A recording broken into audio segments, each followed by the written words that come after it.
Shalom, Israel, Shalom. Just want to hit you with a real quick study. Um, Most High willing, I get a chance to bring this out on the streets one day.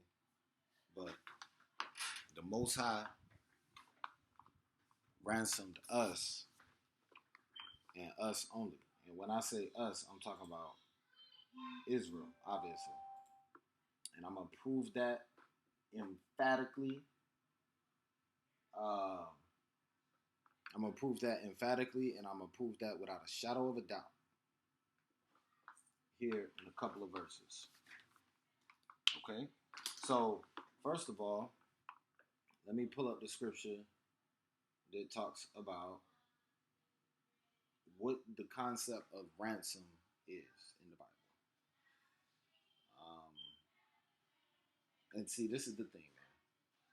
We can't listen to these Christian pastors. For one, they don't know what they're talking about. But for two, they've been handed down a doctrine that would get them by for now. And once we start to wake up, it will pacify us. Okay? Even the people who created the Christian doctrines, they already knew that these white people, it ain't going to affect their life. They already, what are we ransoming them? What are they being ransomed from? You understand? So we gotta deal with that. We gotta know that this is a purposeful manipulation of the scriptures and of the text. But let's go to 1 Timothy 2 and 6 real quick.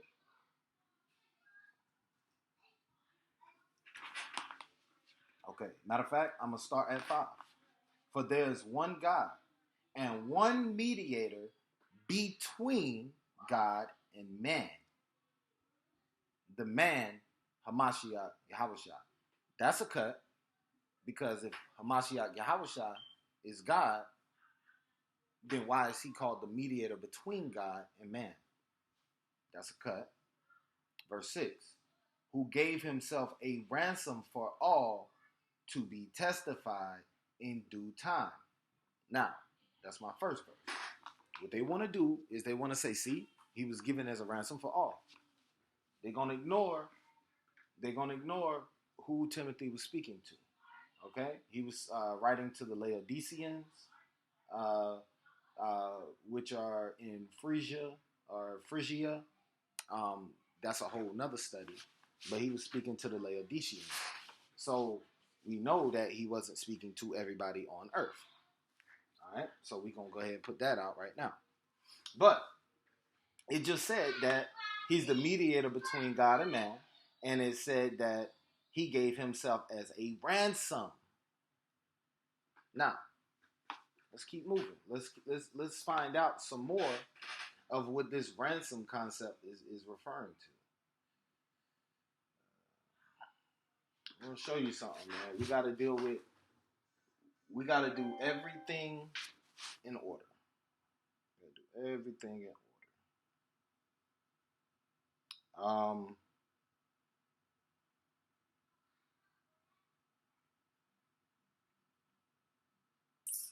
Hold tight. Salakia. I'm about to show you. And see, this is very interesting because I'm dealing with Christians who have a strange idea of what this means. Let's go to Jeremiah 31:11. Jeremiah 31:11. And Jeremiah 31 got some meat and potatoes, you understand? Because Jeremiah 31:11, Jeremiah chapter 31 in general is the new covenant.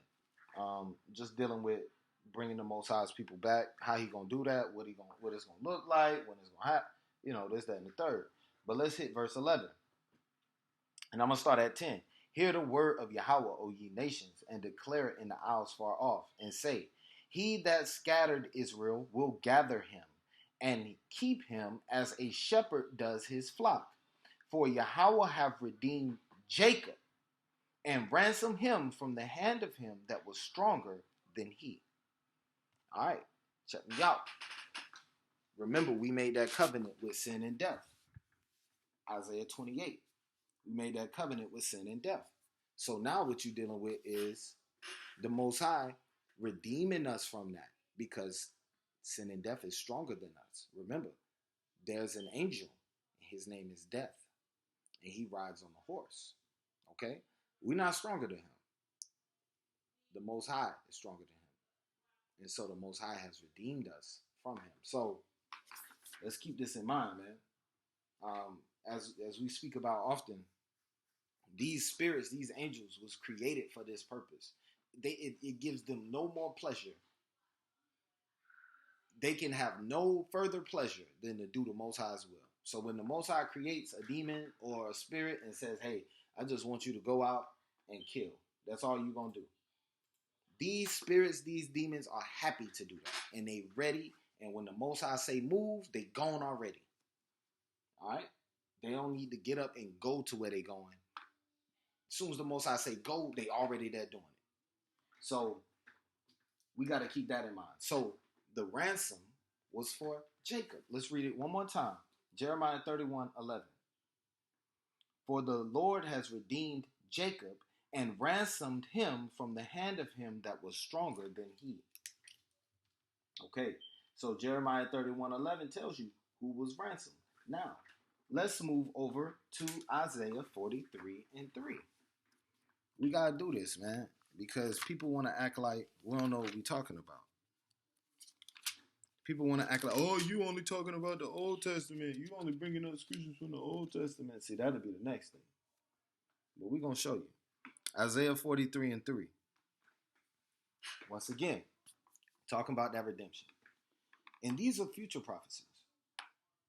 43:3. For I am Yahweh your power, the Holy One of Israel, thy Savior. I gave Egypt for thy ransom, Ethiopia and Sheba for thee. Since thou wast precious in my sight, thou hast been honorable, and I have loved thee. Therefore will I give men for thee, and people for thy life. The Most High gonna give other people groups to get us back. That's why when Yahawashi stepped back on the scene, it said he ain't gonna be playing around, man. He coming with a sword. He gonna devour the nations. Who is this that comes from Basra with garments stained in blood? You understand? When Yahawashi come back, he putting people to death, man. And that's for us.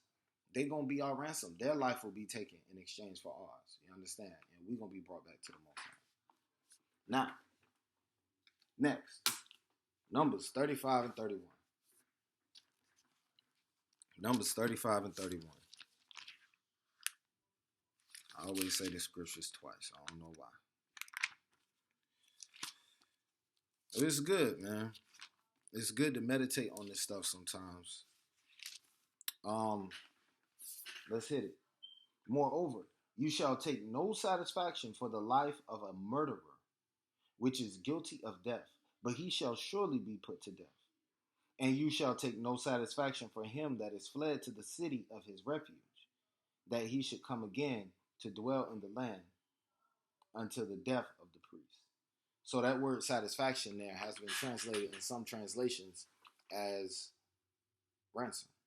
So it can alternately be read as, moreover, you shall take no ransom for the life of a murderer, which is guilty of death, but he shall surely be put to death. Esau, you're guilty of death. You will surely be put to death. You can't be ransomed. Stop talking about the scriptures for you. The whole Bible just explained that certain people can't be ransomed, and other verses show that only Israel will be ransomed in due time. All praises to the Most High for his word.